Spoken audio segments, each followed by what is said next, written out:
کسی کو کسی ایک جگہ محصور کر دینا یا کسی ایسی جگہ پہ بند ہو جانا کہ جہاں کوئی دوسرا نہ پہنچ سکے، اور وہاں کے لوگ یا وہاں وہ اس فرد، وہاں رکھا گیا فرد یا ٹھہرایا گیا آدمی وہ وہاں سے باہر نہ آ سکے. جس طرح آج کل کوارنٹینا ہوتا ہے نا، تو اس میں بھی ایک خاص کمرے میں یا ایک خاص بلڈنگ میں ایک جگہ لوگوں کو 2 ہفتے کے لیے بند کیا جاتا ہے. اس کو بھی عربی زبان میں حجر الصحی کہتے ہیں، جس کو ہم کہتے ہیں کہ ہیلتھ کوارنٹینا. تو یہ کوارنٹینا کا مفہوم حجر وہاں سے بھی ہے. لیکن یہ جو نام ہے حجر، سورہ الحجر جو آئی ہے سورہ اس میں 14ویں پارے میں، یہ ایک بستی کا نام ہے جو کہ پہاڑوں کو تراش کر بنائی گئی تھی، اور باہر کے لوگ وہاں ان کے لیے ایک معمہ تھی، وہ اندر تک پہنچ ہی نہیں سکتے تھے. اور اسی بستی کا دوسرا نام یہاں جہاں پر حضرت صالح علیہ السلام کی اونٹنی آئی تھی نا، وہ یہی بستی ہے. اسی کی وضاحت کی. ویسے یہ جو قوموں کے بارے میں، پرانی اقوام کے بارے میں جو معلومات آ رہی ہیں یا جو مفسرین نے اس میں مختلف، اچھا یہ فلاں، یہ اصحاب الایکہ فلاں ہیں، اور یہ اصحاب الحجر جو ہیں یہ فلاں ہیں، اس طرح یہ ان کی صفات جو قرآن پاک میں بیان کی گئی ہیں ان کو پیش نظر رکھتے ہوئے، ان کو سامنے رکھتے ہوئے پھر دوسری قوموں کے تو کہتے ہیں اچھا یہ پھر یہ ساری صفات تو فلاں قوم میں بھی ہے، اس کا مطلب ہے کہ وہی ہوگا. کچھ اس طرح اس میں ایک طرح کی الجھن بھی پیدا ہو جاتی ہے. لیکن یہ جو حجر کی قوم کہلاتی ہے یا اصحاب الحجر کہلاتے ہیں، یہ سمود کی قوم ہی کے بارے میں مفسرین کی اکثریت کی رائے یہی ہے کہ یہ سمود کی قوم ہی ہے، اسی کا نام اصحاب الحجر ہے. اور حجر کا ایک دور سے اس کا ایک تعلق پتھر کے ساتھ بھی جا کے بنتا ہے، لیکن وہ حجر نہیں ہوتا، وہ پھر حجر ہی کہلاتا ہے. لیکن کہ وہ مقام جو کہ پتھروں کو تراشنے کے بعد بنایا گیا ہو، تراشنے کے نتیجے میں بنایا گیا ہو، اور اس میں جو قوم رہتی ہو وہ بہت اپنے آپ کو محفوظ سمجھتی ہو، کیونکہ وہ پتھروں میں دور تک تراشتے اندر تک گئے ہوئے، اس طرح کا ایک لنک بنتا ہے. لیکن یہ دور کی کوڑی کہہ لیں آپ اگر غلط نہ ہو جائے تو. اچھا جی، سورہ حجر کے بارے میں، یہ حجر جو قوم تھی یا اصحاب الحجر تھے یا ثمود کے بارے میں، اس ثمود کا ہم اس سے پہلے ذکر کر چکے ہیں، قرآن پاک میں آ چکا ہے اس سے پہلے. لیکن حجر کے لوگ کس علاقے میں رہتے ہیں، یہ آپ کو جو جیسے آپ کہیں کہ حجر والے تو آپ کہیں گے اچھا سمود والے تو اچھا وہی ہیں نا جو سعودیہ میں ہیں، سعودیہ کے مغربی حصے میں، وہ جس میں مدائن صالح ہے، اور جس میں اگر مدینے سے تبوک کی طرف جائیں تو راستے میں آتا ہے. اور اس طرح کی جو معلومات ہیں وہ ہم نے چونکہ گزشتہ حلقے میں ایک حلقے میں پیش کی تھی، تو اس لیے ان کو سمود والی جو صفات تھیں یا جو باتیں تھیں ان کو تازہ کر لیں گے تو وہ حجر کے ساتھ آ جائیں گی. تو یہ جو حجر کے لوگ کس علاقے میں رہتے تھے، تو وہ مدینہ اور شام کے درمیان رہتے، یعنی مدینہ منورہ سے اگر آپ جارڈن کی طرف جائیں، اس کے بعد جو شام کا علاقہ، عربی میں جو شام ہوتا ہے وہ جارڈن، سیریا، فلسطین اور لبنان، یہ پورا کا پورا علاقہ یہ شام کہلاتا ہے، بلاد الشام کہلاتا ہے. تو اور ہمارے ہاں صرف سیریا کو شام کہا جاتا ہے. تو مدینہ سے اگر آپ جارڈن کی طرف جائیں تو راستے میں یہ میدان، یہ ایک آتا ہے، یہ بستی آتی ہے. اور نبی کریم صلی اللہ علیہ وسلم کے زمانے میں جب آپ صحابہ کے ساتھ وہاں سے گزرے تھے تو آپ نے صحابہ کو منع کر دیا تھا کہ دیکھو یہ وہ بستی ہے جس پر اللہ کا عذاب آیا تھا. اگر آپ اس کو دیکھنا چاہتے ہیں تو اس کے لیے ضروری ہے کہ آپ وہاں جاتے ہوئے روئیں. اگر آپ کو رونا نہیں آ رہا تو پھر آپ نہ جائیں. یہ اتنی سختی کے ساتھ آپ نے کہ ایک تباہ شدہ قوم جس پر اللہ کا عذاب نازل ہوا ہو، اس کو جا کے ہم وہاں سیر سپاٹا تو نہیں کر سکتے. ہم تو عبرت کے لیے اگر جا سکتے ہیں، عبرت کے لیے جانا. اور اس میں ظاہر کہ جب آپ عبرت کی نگاہ سے کسی کو دیکھیں گے اس طرح کے مقام کو، تو آپ پھر دل میں خوف بھی پیدا ہوگا اور ممکن ہے کہ آنکھوں میں آنسو بھی آ جائیں اس ڈر سے کہ یا اللہ کہیں ہمارا انجام بھی اس طرح کے لوگوں کے ساتھ یا لوگوں کی طرح نہ ہو.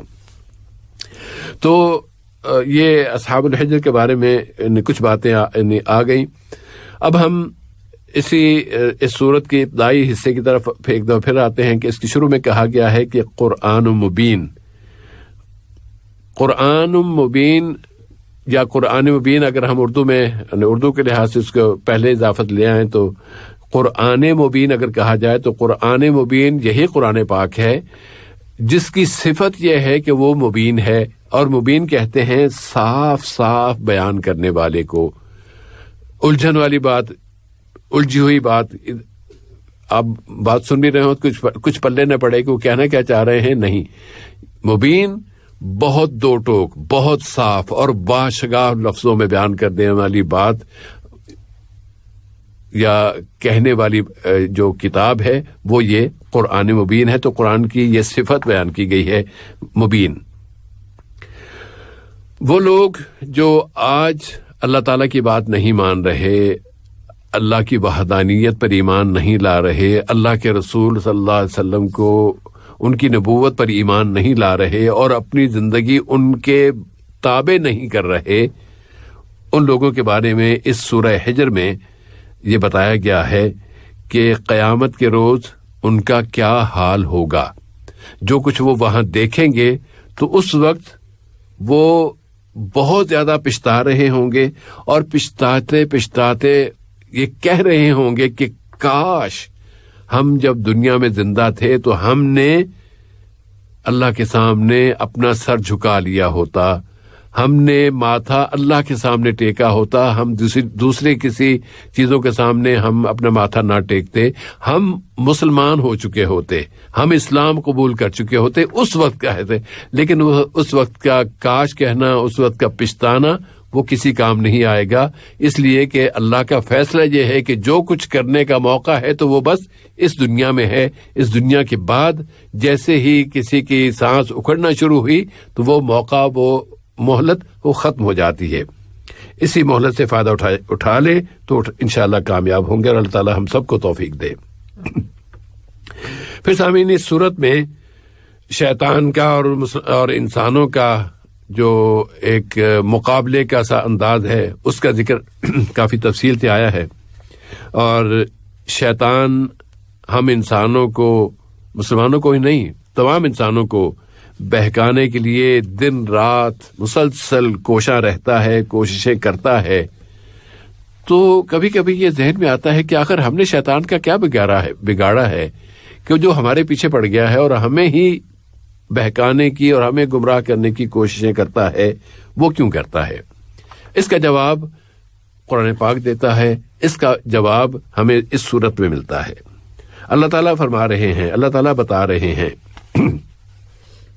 کہ شیطان کے جب اللہ تعالیٰ نے شیطان کو یہ حکم دے دیا کہ میں تجھے حکم دیتا ہوں کہ میں اب جو مخلوق بنا رہا ہوں، جب میں اس میں اپنی روح کا کچھ حصہ ڈال دوں یا روح میں سے کوئی چیز اس میں ڈال دوں تو پھر تم اس کے سامنے جھک جانا، تم اس کو سجدہ کر لینا. تو وہ اڑ گیا، اس نے سجدہ نہیں کیا. تو نہ صرف اتنا ہی نہیں کہ اس نے انکار کیا، بلکہ اس نے اللہ تعالیٰ پر یہ الزام لگا دیا کہ اے اللہ تو نے مجھے بہکایا ہے. استغفر اللہ ربی، نعوذ باللہ من ذالک.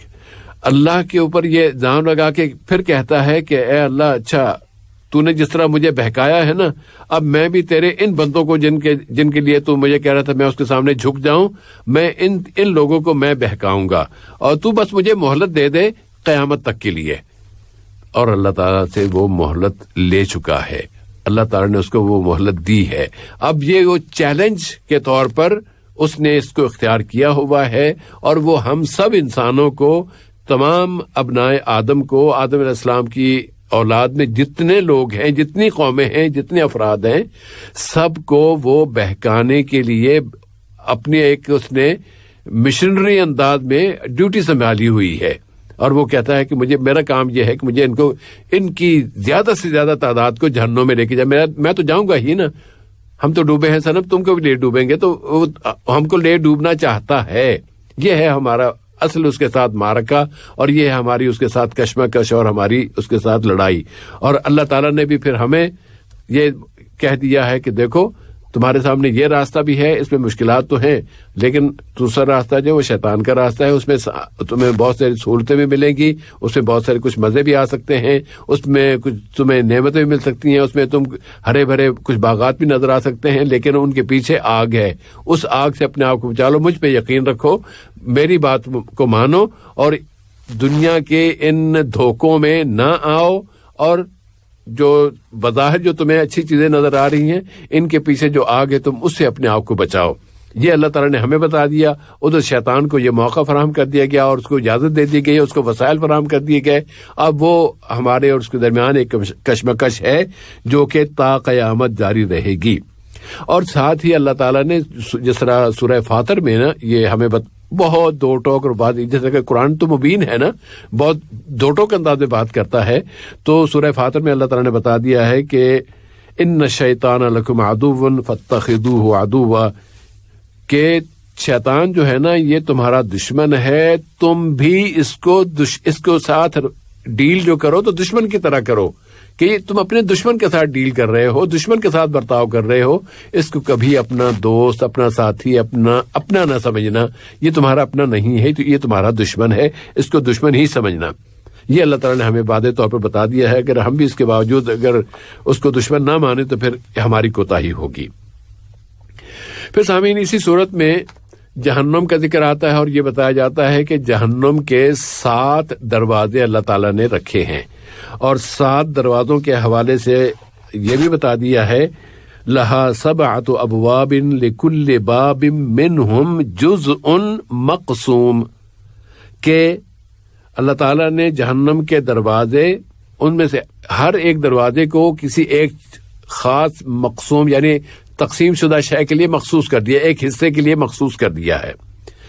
اس کا مطلب یہ ہے کہ اس مقسوم کا تقسیم کیے جانے کا مطلب یہ ہے کہ اللہ تعالیٰ نے جس طرح جنت کے دروازے ہیں نا، یہ روزہ داروں کا دروازہ ہے، اس میں روزہ داروں کے علاوہ کوئی دوسرا داخل نہیں ہو سکے گا، یہ نمازیوں کا، یہ فلاں. اس طرح جہنم کے دروازوں کا بھی ہے کہ یہ شرک کرنے والے اس دروازے سے داخل کیے جائیں گے، گناہ کرنے والے اس طرف یہاں سے جائیں گے، اللہ کے ساتھ اللہ کو نہ ماننے والے، سرے سے ہی نہ ماننے والے جو دہریے انداز کے لوگ ہوں گے وہ اس دروازے سے جہنم میں داخل کیے جائیں گے. اسی طرح جو منافق ہوں گے وہ اس دروازے سے بالکل سب سے نچلی تہہ میں پہنچا دیے جائیں گے. اس طرح دوسرے جرائم یا دوسرے بہت سارے جو گناہ ہیں ان کے لیے وہ دروازے مخصوص کر دیے گئے ہیں. یہ اس کی تفسیر ہے اس جزء المقسوم کے حوالے سے. پھر سامعین جنت کے دروازوں کی تعداد کتنی ہے؟ قرآن جہنم کے دروازوں کی تعداد تو قرآن میں بتا دی گئی کہ 7 ہے، لیکن جنت کے دروازوں کی تعداد قرآن پاک میں نہیں بتائی گئی. وہ ہمیں حدیث رسول صلی اللہ علیہ وسلم سے ملتی ہے، اور صحیح بخاری اور صحیح مسلم دونوں یہ حدیث لے کر آئے ہیں، جو کہ ہمارے جس کو ہم کہتے ہیں نا کہ اس سے زیادہ پھر صحیح حدیث جس کو بخاری مسلم لے آئیں تو پھر اس سے زیادہ صحیح حدیث کون سی ہوگی؟ کوئی نہیں ہوتی. تو اس میں حضرت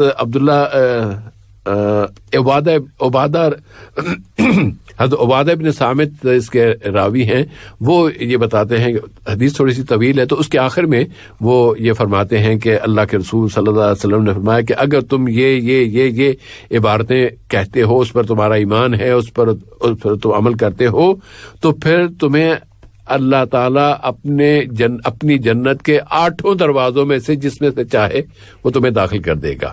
تو یہ 8 دروازوں کا ذکر اس حدیث میں آتا ہے، اس لیے ہم کہتے ہیں کہ جنت کے 8 دروازے. شکر ہے کہ اس کے 8 ہیں اور جہنم کے 7 ایک دروازہ کم ہے. لیکن اصل چیز یہ ہے کہ ہم جہنم سے بچ جائیں، جہنم کے سارے دروازے ہمارے لیے بند ہوں، اور جنت کے اگر سارے نہیں تو کم از کم ایک تو کھلا مل جائے ہمیں، ہم اس میں داخل ہو سکے. اللہ کرے کہ انشاءاللہ ہم ان لوگوں میں سے ہوں گے. پھر سامعین سورہ ہجر میں سورہ فاتحہ کا ایک اور نام بتایا گیا. سورہ فاتحہ کے کئی نام ہیں، کوئی 15-16 نام ہیں سورہ فاتحہ کے، لیکن ان میں سے ایک نام سورہ ہجر میں لیا گیا ہے سورہ فاتحہ کا، اور وہ ہے سبع المثانی. تو سبع المثانی کے بارے میں تمام مفسرین متفق ہیں کہ یہ سورہ فاتحہ ہی ہے، اور اس کا جو مفہوم ہوتا ہے وہ یہ ہے کہ ہم نے تم کو 7 ایسی آیات دی ہیں کہ جن کو بار بار دہرایا جانا چاہیے. ایسا نہیں کہ پڑھ لیا تو بس اس کے بعد بھول گئے، نہیں، یہ سبع المثانی، یہ 7 آیتیں سورہ الفاتحہ کے بارے میں سورہ الحجر میں ان کا یہ نام آیا ہے. پھر سامعین، اللہ تعالیٰ نے اس سورت کے آخری حصے میں نبی کریم صلی اللہ علیہ وسلم ہوں یا ہم سب ان کے توسط سے یا ان کے بعد پھر ہم اس کے مخاطب ہیں، یہ فرمایا ہے کہ وَاعْبُدْ رَبَّكَ حَتَّى يَأْتِيَكَ الْيَقِينُ. اس آیت کے حوالے سے کئی لوگوں نے کچھ عجیب سی باتیں بنائی. اچھا، نبی صلی اللہ علیہ وسلم کو بھی یقین نہیں آیا، اور اللہ تعالیٰ نے انہیں حکم دیا کہ تم اس وقت تک عبادت کرتے رہو جب تک کہ تمہیں یقین نہ آ جائے. یقین کس سے؟ اگر انبیاء کو یقین نہیں آئے گا تو پھر کس کا یقین ہوگا؟ اس کا مطلب یہاں پر یقین بالکل نہیں ہے. یہاں پر اس سے مراد وہ دن ہے، وہ گھڑی ہے جس کا آنا یقینی ہے، یعنی کہ قیامت. اور عرب جو ہمارے اساتذہ تھے وہ تو ڈائریکٹ سیدھے کیا یقین اور یقینی کی بات نہیں کہتے، وہ کہتے ہیں اس کا مفہوم موت ہے، کہ مرتے دم تک تم اللہ کی عبادت کرتے رہو. یہ تو انہوں نے موت کا لفظ استعمال کیا تھا ہمارے اساتذہ نے. اللہ تعالیٰ ان میں سے کئی دنیا سے جا چکے، ان کو جنت میں جگہ دے. اور یہاں پر جو قرآن کے الفاظ ہیں وہ یہ کہ وَاعْبُدْ رَبَّكَ حَتَّى يَأْتِيَكَ الْيَقِينُ، کہ تم اس وقت تک، اس گھڑی تک عبادت کرتے رہو جب تک کہ وہ گھڑی نہیں آ جاتی جس کا آنا یقینی ہے، یعنی انسان کی موت. جب ہر انسان کو موت آنی ہے تو اس کی موت آنے تک تمہیں اللہ کی عبادت کرتے رہنا چاہیے. پھر سامعین، اس کے بعد اگلی سورت آتی ہے سورہ ابراہیم. تو اس میں ہم زیادہ تو گنجائش نہیں ہے کہ زیادہ بات کر سکیں، اس لیے چند ایک نکات اس میں سے ہم شامل کرتے ہیں آج کے پروگرام میں. اللہ فرماتا ہے اس میں کہ والذین یدعون من دون اللہ، بلکہ اس سے پہلے بھی ہے نا، افمن یخلق کمن لا یخلق افلا تذکرون. کیا جو پیدا کرتا ہے اور جو کچھ بھی پیدا نہیں کرتے وہ دونوں یکساں ہو سکتے ہیں؟ کیا تم ہوش نہیں لا سکتے، یا ہوش میں نہیں آؤ گے، یا تم اپنے اس نقطے کو یاد نہیں کر سکتے کہ ایک ذات ہے جو ہر شے کو پیدا کر رہی ہے، ہر شے کو اس نے پیدا کیا ہے. پرندے ہوں، درندے ہوں، انسان ہوں، حیوانات ہوں، مخلوقات ہوں، ستارے ہوں، دریا ہوں، کشتیاں ہوں، جو کچھ بھی، یعنی ساری کائنات. اور اس کے مقابلے میں لوگ ہیں جنہوں نے کچھ بھی پیدا نہیں کیا. تو جو شرک کرنے والے لوگ ہیں وہ ان دونوں کو برابر کر رہے ہیں. گویا کہ اب کیا زمین آسمان بھی نہیں، اس یہاں پر تو وہ بھی نہیں، زمین بھی ایک چیز تو ہے نا، وہ تو بیچارے کچھ بھی نہیں ہے، تو ان کو اٹھا کے اللہ تعالیٰ کے ساتھ ملا دیا جاتا ہے. اسی حوالے سے پھر مزید سورہ ابراہیم میں اسی موضوع کا پھر ذکر کیا اللہ تعالیٰ نے کہ اللہ کے ساتھ شریک بنائی گئی ہستیوں کے مردہ ہونے اور ان کے دوبارہ اٹھائے جانے کا ذکر کیا ہے. اور اللہ فرماتا ہے کہ والذین یدعون من دون اللہ لا یخلقون شیئا وہم یخلقون، کہ اللہ کے ساتھ ملا کر جن ہستیوں کو اللہ کے شریک قرار دیا جاتا ہے یا ان کا شریک بنایا جاتا ہے اللہ تعالیٰ کی ذات کا، وہ تو پیدا کیے جاتے ہیں، خود پیدا کیے گئے ہیں، وہ خود کچھ پیدا کر نہیں سکتے. لیکن اس کے بعد ایک بڑا دلچسپ جملہ آیا ہے، اور دلچسپ اس معنی میں کہ عام طور پر جب ہم کہتے ہیں نا کہ جی وہ کچھ پیدا نہیں کر سکتے اور وہ تو خود پیدا کیے گئے ہیں، تو صبر آتا ہے اچھا جی جو پتھر بنائے تھے، مورتی بنائی تھی، اس کی طرف اشارہ ہے، یا جو کسی درخت کی طرف اشارہ ہوگا. جتنے ہم جب شرک کی بات کرتے ہیں تو ہمارے ذہنوں میں جو تصور آتا ہے کہ ایک بہت بڑا بت ایسے بنا ہوگا تو اس کے سامنے لوگ سجدہ کر رہے ہیں، اس کو دودھ سے نہلا رہے ہیں، تو وہ یہاں پر اللہ تعالیٰ نے اس اہم بنیادی بات کا ذکر کرنے کے ساتھ ہی یہ فرمایا ہے کہ اموات غیر احیاء وما یشعرون ایان یبعثون، کہ وہ مردہ ہیں، زندہ نہیں ہیں، اور انہیں تو یہ بھی پتا نہیں ہے کہ انہیں کب دوبارہ زندہ کیا جائے گا. زندہ کس کو کیا جائے گا؟ جو پہلے زندہ تھا مردہ ہو گیا ہے, اب انہیں دوبارہ زندہ کیا جائے گا. اس کا مطلب یہ ہے کہ یہاں پر اللہ تعالیٰ جن مشرکوں کا, جن پوجی جانے والی ہستیوں کا ذکر فرما رہا ہے وہ انسان ہیں جو مر چکے ہیں, جو قبروں میں پڑے ہوئے ہیں, جن کے مزار بنائے جا چکے ہیں اور جا کے ان سے مرادیں مانگی جاتی ہیں. قرآن پاک اس کا اشارہ کر رہا ہے کہ وہ تو مردہ ہیں. اور جب یہ واضح طور پر یہ بات کہہ دیا گیا یا کہہ دی گئی کہ وہ ان کو تو یہ بھی پتا نہیں ہے کہ کب ان کو دوبارہ زندہ کیا جائے گا, تو وہ پھر انسان ہی ہے, کیونکہ فرشتہ تو موت آتی نہیں ہے, فرشتے ہمیشہ زندہ رہیں گے. اور جانداروں کے بارے میں, جانوروں کے بارے میں یہ کوئی تصور ہی نہیں ہے کہ وہ جانوروں کی جا کے ہم ان کے بارے میں کہ ان کو دوبارہ زندہ کیا جائے گا, پھر ان کا حساب کتاب ہوگا. اس طرح کو ان کو کیا تھا, بس مر گئے بیچارے ختم ہو گئے. ہاں ایک حدیث ملتی ہے کہ جس میں بکری کے سینگوں والی بات ہے, روایت ہے, اس کی طرف اس کا اشارہ ہو سکتا ہے. لیکن وہاں پر کہ آپ نے کبھی کسی بکری کو دیکھا نہیں ہوا کہ لوگ بکری کی پوجا کر رہے ہوں.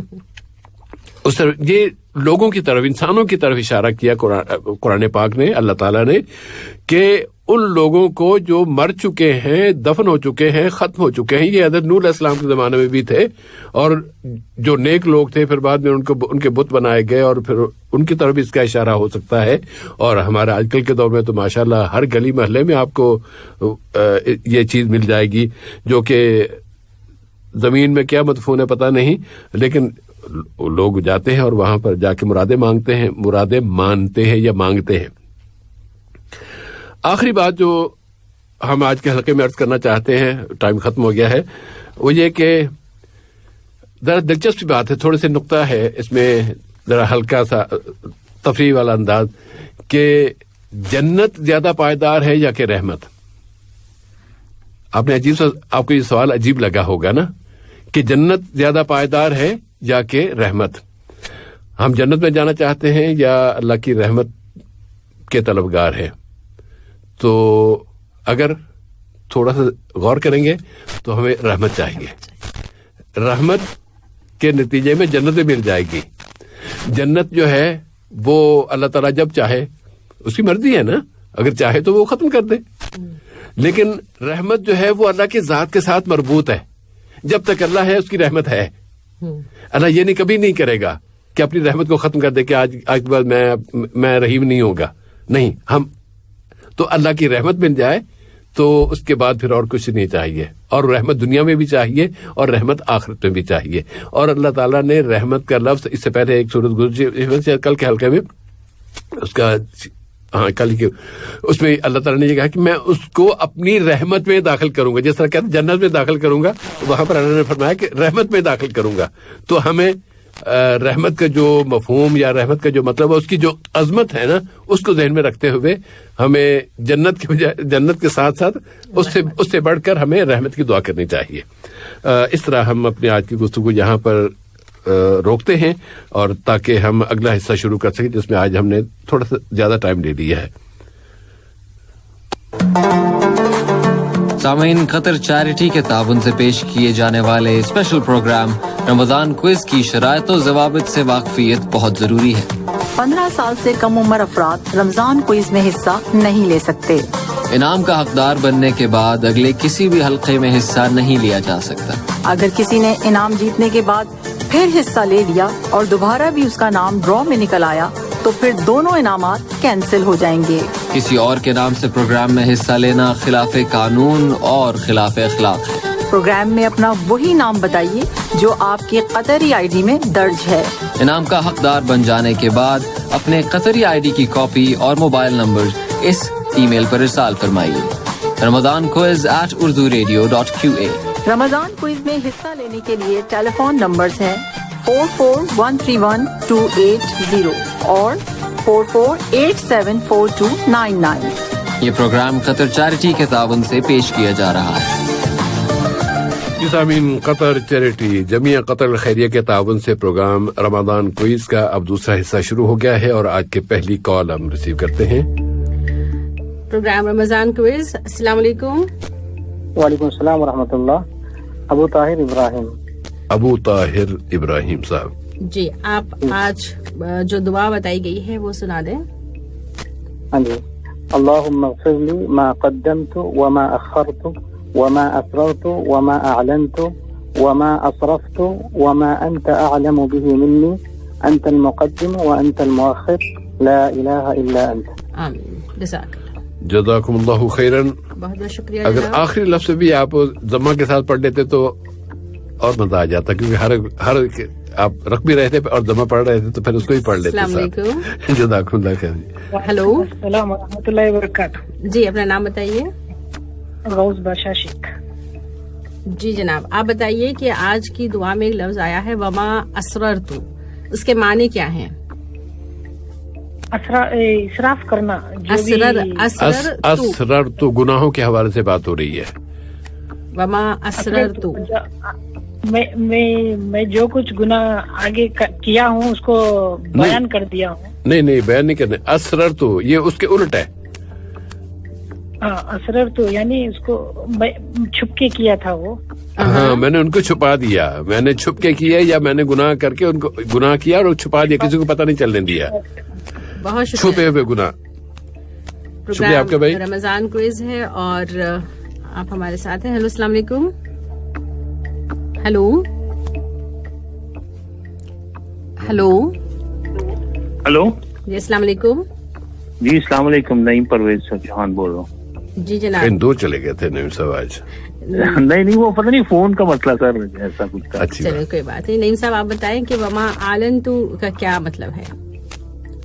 ایسے گناہ جن کو میں نے اعلانین کیا ہو اور لوگوں کو بتا کر کیے ہوں. جی بہت شکریہ. اللہ تعالیٰ معاف فرمائے، سب گناہ معاف فرمائے. پروگرام رمضان کوئز. السلام علیکم. وعلیکم السلام. جی اپنا نام بتائیے. نعمان عبدالغفور.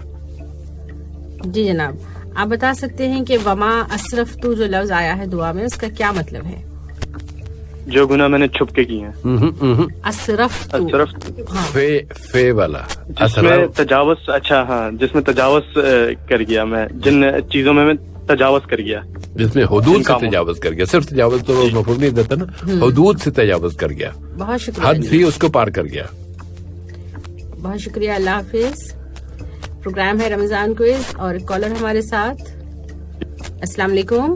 وعلیکم السلام ورحمۃ اللہ. اعجاز الحق نصیر الدین. جی اعجاز صاحب آج کی دعا بتا دیں. اللہم اغفر لی بما بے نہیں ہے، بس ما قدمت وما اخرت وما اعلنت وما اسررت. الٹ ہے تھوڑا سا. چلیں جی. وما انت اعلم به وما انت اعلم به مني انت المقدم وانت المؤخر. آپ نے ایک وہ لے دیا ایک وہ لے دیا. دونوں کو یا تو مقدم مؤخر کریں یا پھر مقدم مؤخر کریں. اجازت یاد کر لیجیے گا. بہت شکریہ بھائی. لا الہ الا اللہ. بہت شکریہ.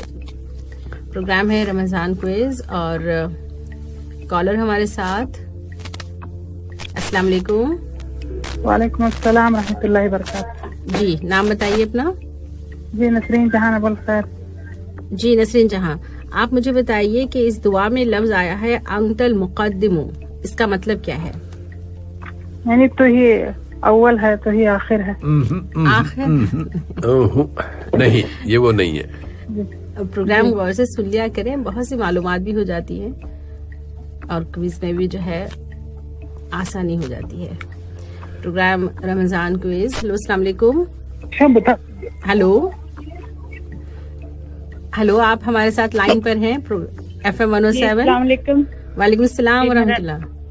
میرا نام نجمہ رفیق. جی نجمہ جی آپ مجھے بتا سکتی ہیں انت المقدم کا مطلب؟ جی جو پہلے کیے ہیں، جو پہلے کیے کرنے والے پہلے. ہاں جو جی جو تو نے پہلے کیے ہیں. نہیں، یہ تو نے پہلے کیے والی بات نہیں ہے. انت المقدم کرنے والا ہے اور تو ہی پہلے کرنے والا ہے. کیا مطلب پہلے کرنے والا ہے محترمہ؟ اور تو مطلب تم اس کا مطلب ہے کہ جو میں نے گناہ کیے ہیں تو ہی اس کو پہلے نہیں، یہ گناہوں کا ذکر نہیں ہے یہاں پہ. یہاں پر اللہ تعالیٰ کے حضور یہ گزارش کی جا رہی ہے کہ اے اللہ تعالیٰ تو ہی لوگوں کو اچھے کاموں کی توفیق دے کے ان کو آگے بڑھانے والا ہے. مقدم ہے، مقدم یعنی تو لوگوں کو آگے کر دینے والا، آگے بڑھا دینے والا، آگے کر دینے والا. تو اللہ تعالیٰ کی ذات کے حوالے سے یہ بات ہو رہی ہے. اے اللہ تو ہی یہ توفیق دیتا ہے کہ ہم نیک کام کریں اور آگے بڑھ جائیں، دوسرے پیچھے رہ جائیں. تو ہمیں آگے بڑھانے والا تو ہی ہے. اور وَأَنْتَ الْمُؤَخِّرُ، پھر وہ دوسرا آ جائے گا. جی ایک اور کالر. ہیلو السلام علیکم. السلام علیکم. ہیلو پروگرام رمضان کوئز. وعلیکم السلام. تنویر عالم عبد المنان. جی تنویر صاحب اپنا پورا نام بتایا آپ نے؟ جی بتا دیا. تنویر عالم عبد المنان. آپ سے میں پوچھ رہی ہوں کہ بھئی یہ جو انتل مؤخر کا مطلب بتا دیں، جو کہ بہت آسان ہو گیا ہوگا اگر آپ نے بات سنی ہے. انتل مؤخر.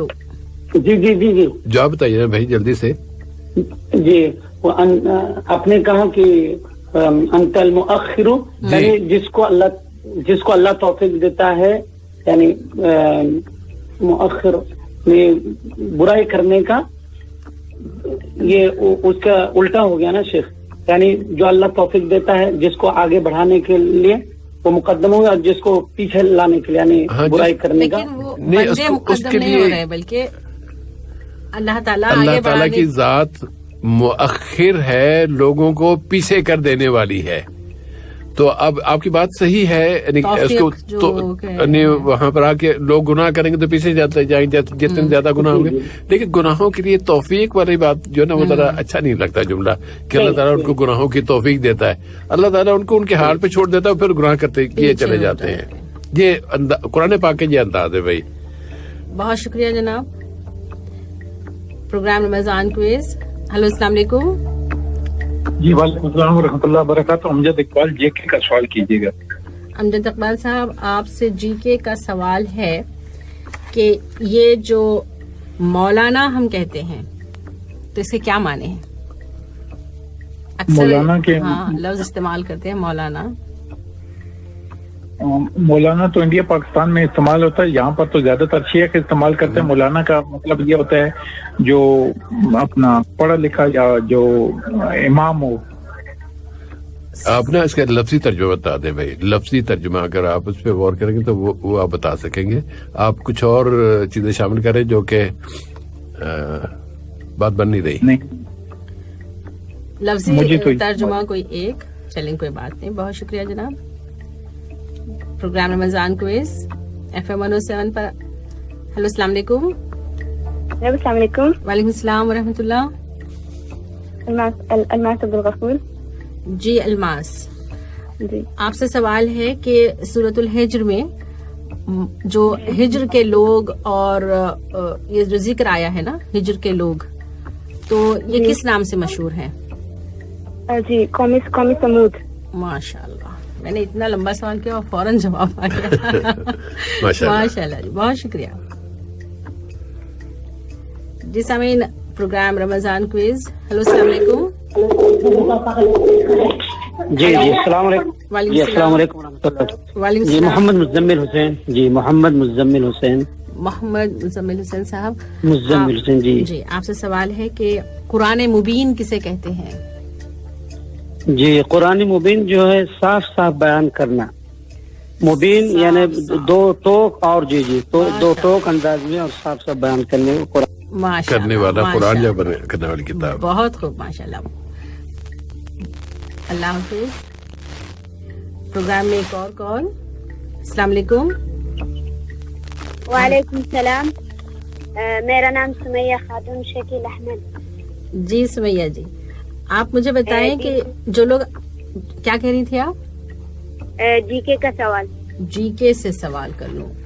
جی تو آپ سے جی کے کا سوال ہے، کیا پوچھ لیں آپ سے؟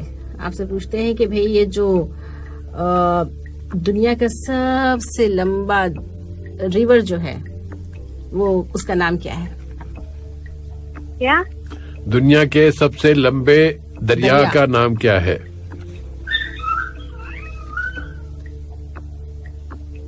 نہر النیل. جی نہر نیل، دریائے نیل. دریائے نیل. بہت شکریہ. لگتا ہے بیٹی کسی عربی اسکول میں پڑھتی ہے. جی پروگرام رمضان کوئز میں آپ ہمارے ساتھ شامل ہو سکتے ہیں. ایک اور کالر. ہیلو السلام علیکم. وعلیکم السلام. میں شکیل احمد عبد السلام بول رہا ہوں. جی شکیل احمد صاحب. یہ آپ کی بیٹی تھی تو نہیں تھی؟ آپ سے سوال ہے کہ جو لوگ آج اللہ کی بات نہیں مان رہے تو سورہ ہجر میں کیا بتایا گیا کہ قیامت کے روز وہ کیا کہیں گے؟ وہ اللہ وہ قیامت کے روز پچھتائیں گے اور کاش میں بھی اللہ اور اس دنیا میں بات مانتا اور مسلمان بن کے آتا، اسلام قبول کر لیا ہوتا. اسلام قبول کر لیا ہوتا. بہت شکریہ جناب. اللہ حافظ. سائن پروگرام ہے رمضان کوئز اور ذرا رفتار تیز کیجیے آپ. جی کال جس طرح سے آ رہی ہے. السلام علیکم. السلام علیکم ورحمۃ اللہ. جی کوثر علی نعمان بات کر رہا ہوں. جی جناب آپ بتا سکتے ہیں کہ شیطان ہم انسانوں کو ہر وقت بہکانے کی کوششیں کرتا رہتا ہے، کیوں؟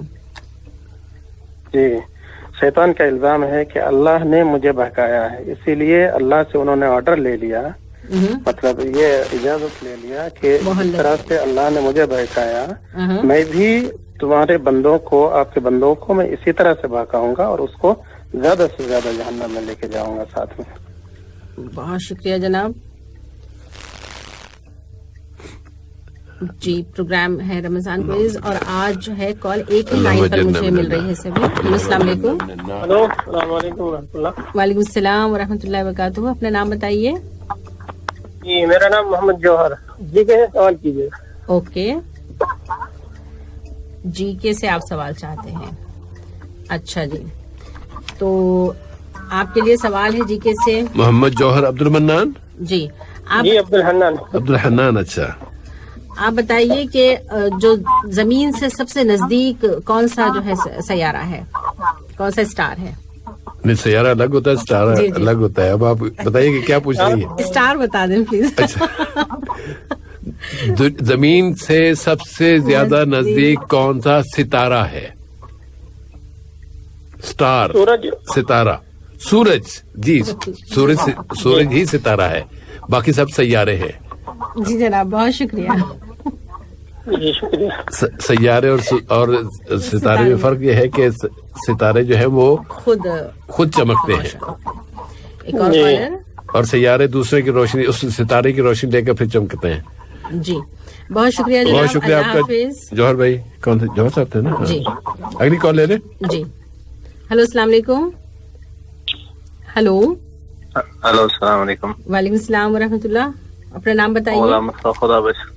جی غلام مصطفیٰ خدا بخش. غلام مصطفیٰ خدا بخش. جی جناب آپ بتائیے کہ سورہ فاطر میں اللہ تعالیٰ نے شیطان کے بارے میں ہمیں کیا حکم دیا ہے؟ کون سی سورہ میں؟ فاطر. سورہ فاطر میں. جی جی میں اللہ کے میں شیطان سے پناہ مانگتا ہوں. نہ پناہ مانگنے کا نہیں ہے اس میں. شیطان کے بارے میں آپ کو کیا حکم دیا گیا ہے کہ ان کے ساتھ کیا سلوک کرو، کیسا سمجھو؟ وہ کیا ہے ہمارا؟ بہت آسان ہو گیا. آپ کا تعلق کیسا ہونا چاہیے شیطان کے ساتھ؟ تعلق تو ویسا ہی ہونا چاہیے جیسے مطلب کیا بولتے ہیں اس کا، میرے ذہن میں تھوڑا کنفیوز ہو گئے. کوئی بات نہیں، پروگرام سنتے رہیں. بہت شکریہ. آپ نے جس اہتمام سے سورت کا نام پوچھا تو میں سمجھا کہ ابھی نہیں فوراً. لیکن کبھی کنفیوژن ہو جاتی ہے. جی جی السلام علیکم. اگلی کال. ہلو السلام علیکم. وعلیکم السلام ورحمۃ اللہ. محمد فیاض محمد نسیم. جی آپ مجھے بتائیے یہی والا کہ بھئی جو شیطان کے بارے میں اللہ تعالیٰ نے حکم دیا ہے سورہ فاطر میں، وہ کیا حکم ہے، کیا کرنا؟ ساتھ ہی ساتھ شیطان تمہارا دشمن ہے، تم بھی اس کو دشمن ہی مانو. وہ ہمارا دشمن ہے تو اس کو بھی ہم بھی دشمن کا ہی طرح مانو. جی بہت شکریہ. بہت شکریہ آپ کا بھائی. اللہ حافظ. جسامین پروگرام رمضان کوئز. السلام علیکم. ہلو